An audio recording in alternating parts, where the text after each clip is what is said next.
One of the things that we got to do this last season on Wild Kingdom, Protecting the Wild, was visit a place that's really close to where I live in Southern California, but a place I'd actually never been to.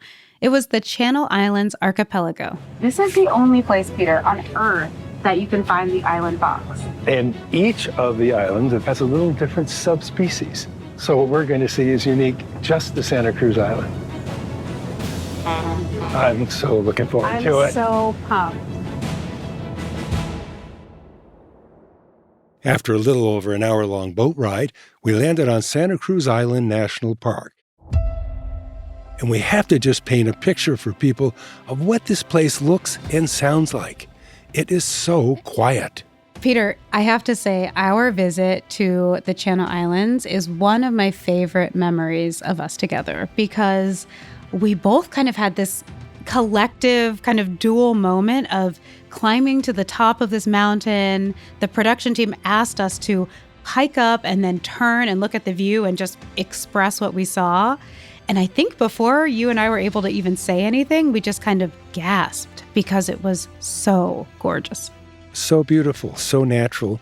Standing on the top of this mountain, just hearing seagulls in the distance, knowing there are waves crashing on the rocky coast below.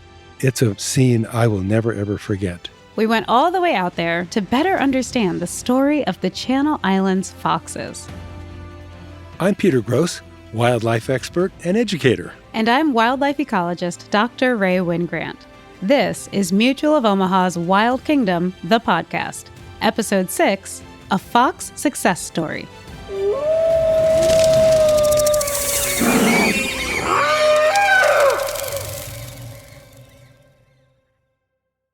These foxes, who are extremely cute, were originally brought to the Channel Islands by the native Chumash people, who traditionally consider the fox wise and sacred. And actually, archaeologists have found evidence of fox skeletons in ancient graves of the Chumash. Nowadays, most of the Channel Islands are uninhabited. No one lives on Santa Cruz Island, where we visited. But scientists and conservationists, as well as the camping public, do go there. We set up camp for several nights, and it was quite the adventure. You know, it's kind of funny that you call that an adventure, because me, that's just, another day in the office. Nadya Seal is a conservation and science associate at the Santa Barbara Zoo. I have to say that I have never seen someone more prepared for an excursion than Nadya. Probably because part of her job, she sometimes spends nights out on Santa Cruz Island monitoring the foxes. When I'm packing for the islands and I'm doing 4 days out there, especially if I'm rotating, over and over, I want to make sure that I'm not eating anything out of a package. I'm going to have my veggies, I'm going to have my cheese, I'm going to have my steak. That's the only way to do it. You heard that right. Steak. It's very nice when you have a husband that will make a tri-tip for you to take to the island. There was a day Nadya pulled out a steak and the rest of us were eating packaged rice. And I thought to myself, freeze-dried rice. And I thought, she's done this days. before. Well, you had your gourmet coffee, your steak, and some fresh greens. We looked at each other. Yes, that's right. You had fresh vegetables. We need to plan a little better next time. But we didn't just invite Nadya onto the pod for her camping do's and don'ts. We really wanted to go deeper with her on the Channel Islands and their endemic foxes, beginning with the basics. We have this amazing national park right in our backyard, along the coast of Central and Southern California, a series of 8 islands that make up what's known as the Channel Islands. But I'm amazed at how many people actually haven't, made that trip out there. And I think, not understanding that's just a boat ride away, just getting, 17 miles off the channel. Which is a ferry. Right there. You don't have to own a boat, right? No, right. Yeah. It's an amazing park. So if you do that, you've taken the high-speed catamaran across, you show up, you have your tent and your backpack and the gear that you take to work almost every day when you're doing your research. What might one see when they arrive there? Oh, it's funny because when people go to these different wild places and, talk about different animals that we work with, I never make a guarantee. Like, you can go to a condor refuge, but you're not guaranteed to see a condor. when people go to Santa Cruz, I tell them you are guaranteed to see a fox. Yeah. You will very likely see a fox as soon as you step off the boat. And typically, that's exactly when people come back. It's like, oh, yeah, I walked onto the pier and there was a fox right there. The ranger was telling me about how foxes get into backpacks. And sure enough, there was one trying to get into a back. Like, that happens all the time. So when we think of national parks, though, I mean, we as Americans, like when we think of national parks, we think, well, that's bad, right? Like the wildlife not being afraid of people and kind of being around, that's bad. But it's slightly different here. It is. And, one of the things that always kind of blows my mind about the island fox is they're the apex predator. Something that is a foot tall and 2 feet long and about 2.5, if you're lucky, 6 pounds. So we're talking like a third of the size of, let's face it, most people's house cats. Yeah. They're the apex predators. It's not a grizzly bear. It's not a polar bear. It's not a great white shark. It's not a lion. It's this tiny little house cat, kind of wannabe. So, but they act like the apex predator. They know that they don't have to, look down to everyone. They're looking at us like, oh, who are you? Are you going to give me some food? Yeah. It's recent, though, that the apex predator. Part of the problem was when ranchers started raising sheep on the islands. Can you talk to us a little bit about that? Oh, Peter, I'm glad that you brought that up because you're absolutely right. The Channel Islands were actually used for ranching and farming, and that was really driven by a Civil War era need for wool. And so, you had these ranches out on the island, producing different kind of wool, very, sheep heavy. When you had this livestock there, this golden eagle came in and said, awesome, we have this great new food source. Nobody's here keeping us out. Let's hang out here. Let's do some nesting. Let's, kind of make this our home base. And unfortunately, unlike their cousins, the gray foxes on the mainland, the island foxes really didn't know that the golden eagles were a threat. They didn't know that they were going to be such a predator. They're these little apex predators. They don't think that anything can get them. They have a little Napoleon complex going on. And unfortunately, the livestock actually trampled a lot of the habitat. So the island fox didn't have anywhere to hide. And so without anywhere to hide, the golden eagles were just taking him down left and right. And unfortunately, on islands like San Miguel and Santa Rosa, the level got down to a low of 15 individuals. People to go out now and want to visit the Channel Islands, any do's and don'ts if they're going to go see the foxes? Yeah. And I mean, definitely go visit the Channel Islands National Park. And just because you've seen one island, you have not seen them all. Just like the foxes, each island has their own unique personality. One of the biggest things that you can do to really help island ecosystems, it's going to sound pretty simple, but it really is, cleaning your boots.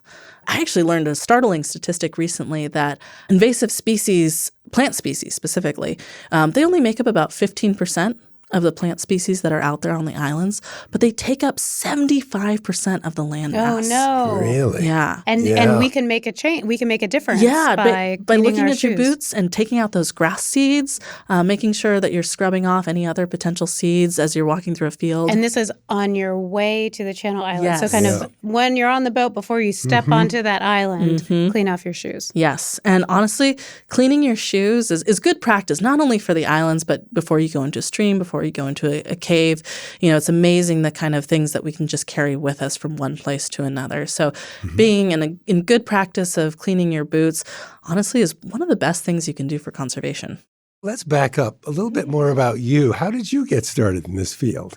The way that I was really introduced to, fox conservation work has been, doing this annual population monitoring. So what we would do is, we would follow the lead agency, whether that's the National Park Service or the Nature Conservancy, and they would set out what's called grid lines. And so you get this kind of small mammal trap, which is basically like an elongated cube, and it has, kind of a trap door that will come down, and we'll kind of tuck it underneath a bush, and we'll put the ever enticing bowl of cat food. It's like a cage. Yeah, basically. I use them for bears. I hate the word trap. It Enclosure. sounds It's an different, but enclosure. it's a cage portable with a door. Yes, exactly. Exactly. And then we'll put some scent lure out. It smells like loganberry. And so you actually walk these grid lines, every day for six nights is, what they're open for.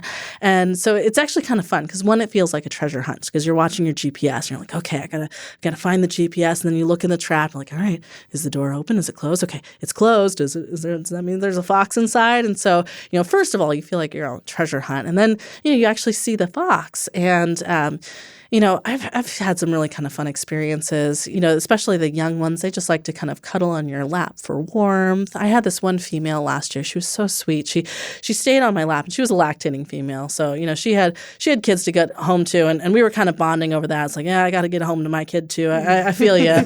But she actually kind of fell asleep on my lap. And I let my hands off. She was just totally relaxed on my lap. And, we had to get going to the next trap. We were burning daylight hours. So I actually had to pick her up and set her down. And even when I set her down, she was just fully relaxed. And I had to kind of, get up. Finally, when I got up, she was like, oh, okay, I guess it is time to go back to the kids. And again, I feel you. So then I just but it's just very sweet, very sweet moments. Ask you then, it must be kind of bittersweet. You study their habit patterns, you observe them, you even get to handle some of them when they're being checked. Right. Is it sort of bittersweet to let them know they're going to have to go back out in the wild and face the challenges of making it on their own? And I think you touch on a really good point here, Peter, because there is a very hard line that I straddle, working in the field and working in a zoo, because you see all these amazing things that you're capable of doing. We have an amazing vet team. We actually had an island fox that came in from San Nicolas that had a broken leg. And, we were able to bring in an orthopedic surgeon. Wow. That came in, and, the Friends of the Island Fox was able to come and fund the surgery, and we were able to just put so much into this one fox. And she fully recovered. She's living her best life. And so on the one hand, you can see what you can do for an individual, but then you have to straddle that line on the wildlife side. And a broken leg for a fox or another wild animal is honestly probably a death sentence. Yeah. And you just have to understand that, that's wildlife. And there are certain evolutionary processes, certain pressures that do push individuals that, it makes a harder environment. But, you got to think that in the long run, it's for the good of the species. And that's where they are really supposed to be. I love the animals that we have in our care. I love that they can be ambassadors for their wild counterparts. Mm-hmm. Many of those animals, like pretty much all of them, probably not fare well in the wild. Their quality of life is going to be better in that captive setting. But honestly, being able to see an animal in the wild, in its element, doing what it's supposed to do, that's the feeling that you have to go into. That's what you got to lean into. When it comes to the Santa Barbara Zoo, something that stands out so much about the zoo, but also your involvement, is how you are training future leaders. Do you think that sets Santa Barbara Zoo apart in terms of already making sure we have a future workforce in conservation? Yeah, well, I like to think so. I like to think that we're really trying to be proactive because, as we all know, it's a lot more costly to do reactive management. Proactive conservation is always going to be so much better if you can stop a species decline from the outset. So if we can, kind of train conservationists from the beginning and show them, this is the world that we want to live in. We want to preserve biodiversity. Then we don't have to do that kind of reactive outreach, when the critical time comes. And really, working with kids, we have an amazing outdoor preschool program. That is wild to me. The first certified outdoor preschool. A zoo with a preschool. I love it. Yeah, all the way through, we have a zoo camp. My son actually goes to zoo camp, every year, all the way through to a teen conservation club, which is teen-led. They are out there, spreading awareness and outreach and actually involved. That is so important for us. We really, we want to be out there doing field work, but we recognize that, the next generation is really going to be the ones that have to take up that mantle. Yeah. So let's train them in the right way. Okay, you've heard those words. Now you've inspired someone. Now they've decided, I want to follow in Nadya's footsteps. Mm-hmm. What would you recommend? Oh, man. Yeah, how can young people be like you? And, the reason Peter's asking is some of us have these really topsy-turvy paths towards our conservation careers, and some of us have these very linear paths. I was topsy-turvy for sure. Yeah. Honestly, there was one point in college where I thought I was going to be in the FBI. I had the form. I was half filled it out. I could see it. And then I was like, let's gear, this direction. So yeah, when you say topsy-turvy, that was me for sure. But maybe there's some advice there, right? Yeah. Maybe sometimes that can be how we find our place, is by trying a whole bunch of things that are outside of it. No, absolutely. And there's always part of me that thought like, oh, if I knew right away that I wanted to do conservation, I could have taken advantage of this and this and this and this. But for me, I had to try other things to realize that I really always wanted to work with animals. And I knew that as a kid. I was the one that carried around like the little stuffed dog that, would have a rip. And so I'd put a Band-Aid over it. And that was my animal that I take care of. But I needed to kind of venture out. Ultimately, I just tried a lot of things and just realized what felt right. I was looking at joining Fish and Wildlife Service. I was looking at different agency jobs, but it was when I started working, doing that keeper class at the LA Zoo and then volunteering for Santa Barbara Zoo, I felt like I had found that middle. I felt like, oh, okay, this is where my home is. Nadia, you've been emphasizing how conservation today and conservation careers today are so diverse, right? I mean, you could be a preschool teacher and be working in conservation, apparently, at the Santa Barbara Zoo. Yeah. You can be a veterinarian. You can be a boat operator, and be a part of conservation. That's the, one message I really like. When I say conservation collaboration, it's not only different organizations and partnerships that can work together collaboratively to move that needle, but even within our zoo community itself. I mean, every single department has been involved. What I'm hearing from you is that we're all part of the same community with these shared goals, and we all bring our individual skill sets to conservation. And some of us stumble into it, and some of us start late, and some of us, are born knowing what we want to do. But at the end of the day, we have these successes. And Channel Island Fox, episode of Wild Kingdom, the fact that you're here with us, I mean, it's all representing these successes that are possible and the energy that we all have for it. Yeah. So thanks so much for all that you do for the fox. Yeah, happy to do it. And the next generation of wildlife conservationists that you're training.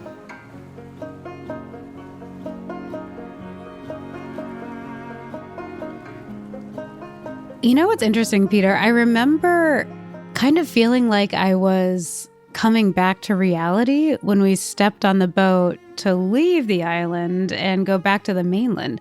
And it's because we had been kind of on our own for several days, away from the public, away from the public part of the island.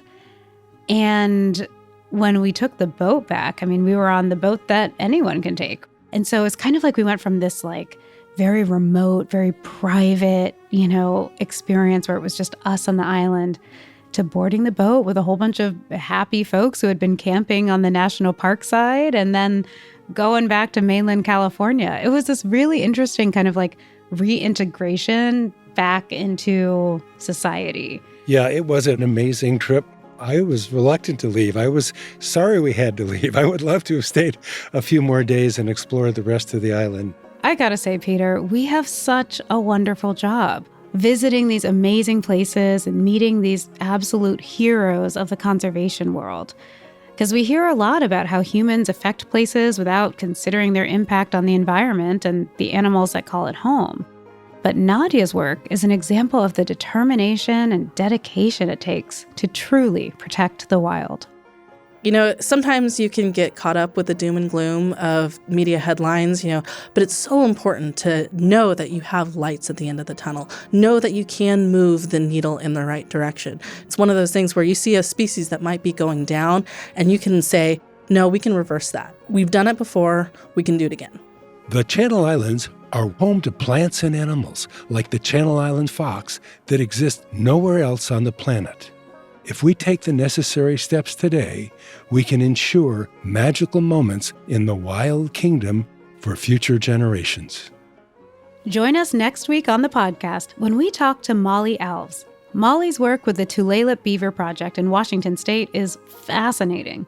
By relocating animals thought to be a nuisance, she not only helped the community, but in turn, helped struggling populations of salmon. I think, honestly, my favorite part of the whole day was seeing Ray's face when we got to the trap site and saw that we had captured a beaver. And I knew that it was the first beaver she had ever seen and gotten a chance to interact with. I just loved that excitement. That's next time on Mutual of Omaha's Wild Kingdom, the podcast.